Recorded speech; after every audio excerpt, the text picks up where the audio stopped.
अभी तक कितने बड़े आतंकी हमले हुए अनंतनाग में, उस बारे में भी आपको जानकारी देना मैं चाहूंगा। जी हां, देखिए आपके स्क्रीन पर वो ग्राफिक्स भी हैं।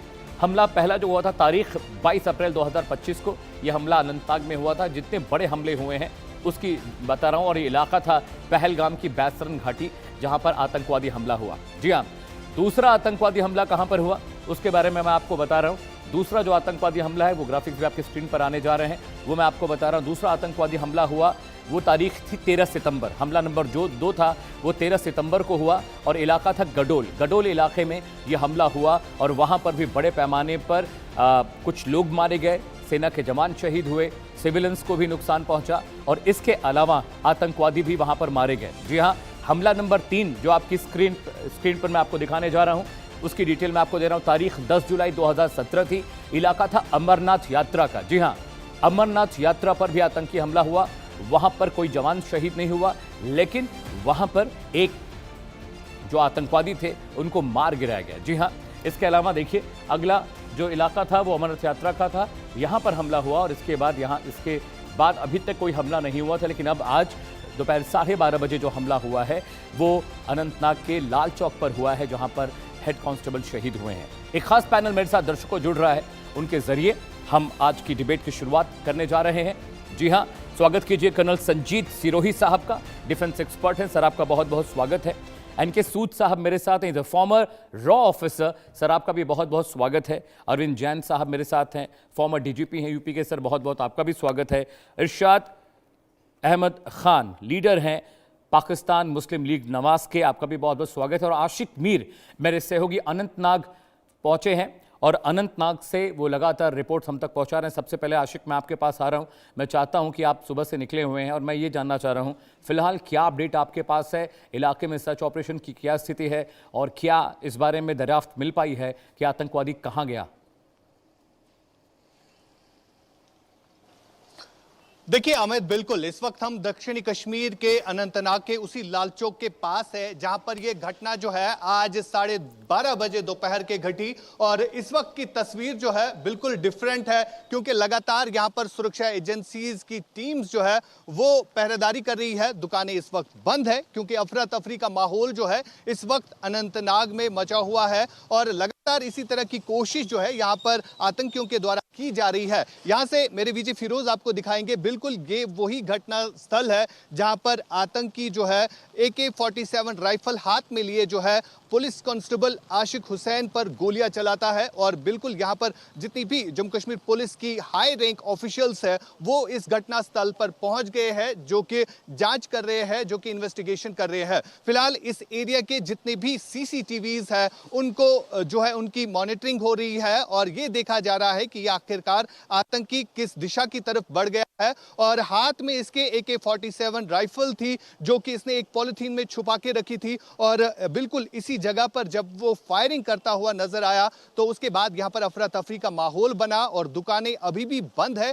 सुरक्षा बल के जो जवान है, जिसमें जम्मू कश्मीर पुलिस हो, CRPF हो या इंडियन आर्मी हो, तमाम तर जम्मू कश्मीर पुलिस की टीम जो है इस वक्त इस घटना स्थल पर मौजूद है, जो कि जांच कर रहे हैं। और अब से कुछ देर बाद डिस्ट्रिक्ट पुलिस लाइंस अनंतनाग में इस जवान की रिटलिंग सेरेमनी भी होगी। और बिल्कुल यहाँ की तस्वीरें मैं आपको दिखाना चाहूंगा। कई सारे सुरक्षा कर्मी जो है इस वक्त भी यहाँ पर अलर्ट मूड पर है, क्योंकि ये काफी ज्यादा बिजी रूट माना जाता है। यहाँ पर इस तरह का अटैक होना काफी ज्यादा सवाल जो है सुरक्षा एजेंसीज पर भी खड़े करता है, क्योंकि इस तरह के अटैक्स जो है TRF यानी द रेजिस्टेंट फ्रंट, जो कि लश्कर का एक ऑफशूट ग्रुप है, उसकी तरफ से किया गया। हालांकि अगर हम इससे पहले की बात करें, जब पहलगाम अनंतनाग में बैसरन में आतंकी घटना को अंजाम दिया गया था, तो उस वक्त भी भीड़ भाड़ वाला इलाका चुना गया था, और इसी सेम पैटर्न को अपनाते हुए इस अटैक को अंजाम दिया गया। हालांकि अगर आज के डेट की बात करें तो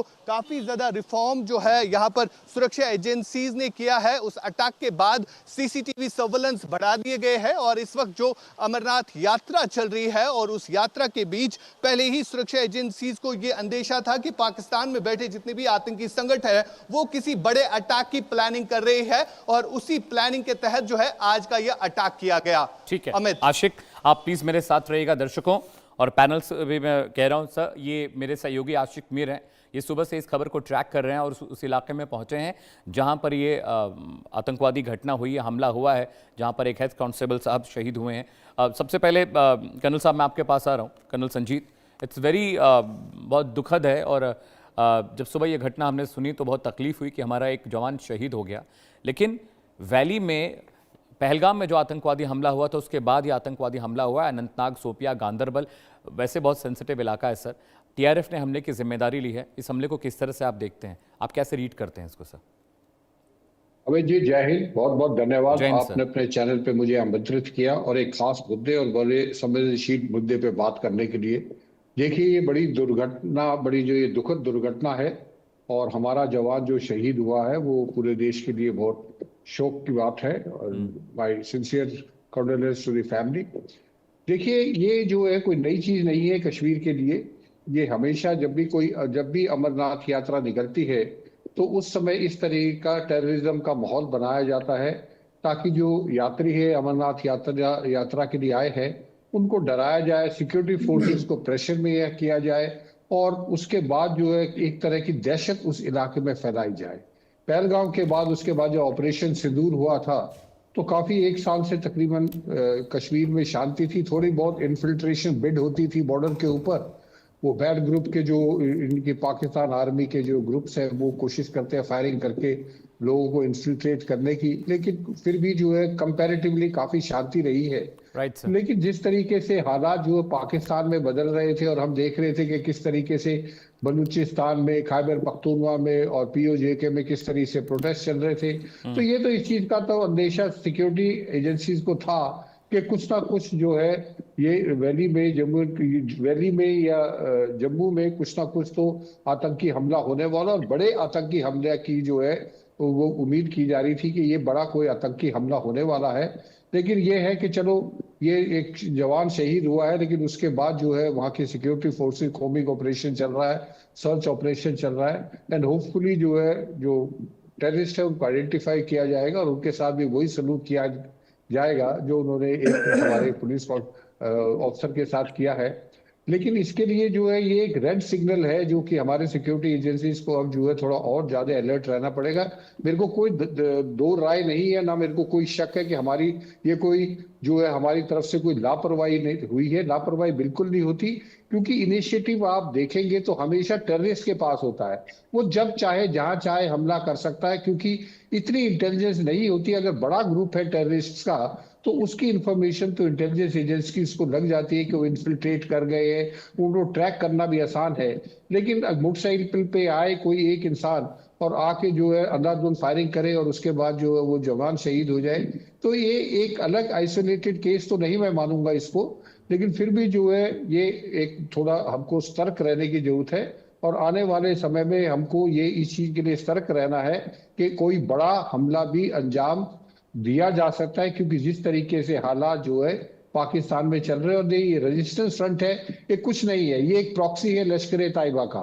ये 2019 में जब आर्टिकल 370 को हटाया गया था उस समय इसकी जो है जन्म हुआ था और इसको